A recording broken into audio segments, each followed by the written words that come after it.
اسلام جو توحید لے کر آیا ہے اس میں یہ بتایا ہے کہ نا نا نا نا نا، اللہ نے کسی کو کسی قسم کا اختیار نہیں دیا، سارے اختیارات کس کے پاس ہیں؟ اللہ کے پاس ہیں۔ لہذا وَمَن يَدْعُ مَعَ اللَّهِ إِلَٰهًا آخر إِيَّاكَ نَعْبُدُ، اے اللہ ہم صرف تیری عبادت کریں گے، وَإِيَّاكَ نَسْتَعِينُ، مدد صرف کس سے مانگیں گے؟ تجھ سے۔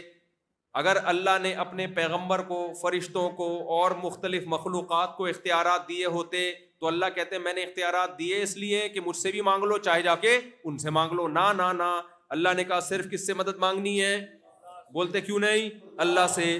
یہ عقیدہ ہمیں کس نے رکھنے کا حکم دیا؟ آپ صلی اللہ علیہ وسلم۔ آپ نے فرمایا میرے دنیا سے جانے کے بعد میری قبر کو عیدگاہ مت بنانا۔ عید میں میلے ٹھیلے ہوتے ہیں کہ نہیں ہوتے؟ نبی فرمایا یہ نہیں کرنا۔ تو جب نبی کی قبر پہ میلہ لگانا حرام تو کسی بزرگ کی قبر پہ میلہ لگانا جائز ہوگا؟ کوئی نبی سے بڑھ کر بزرگ ہو، فلانی قبر پہ آج عرس ہے، آج فلانی قبر پہ عرس ہے، آج فلانی قبر پہ عرس ہے، آج فلانی قبر پہ عرس ہے۔ صحابہ کے دور میں دکھاؤ ابو بکر کی قبر پہ کوئی عرس ہوا؟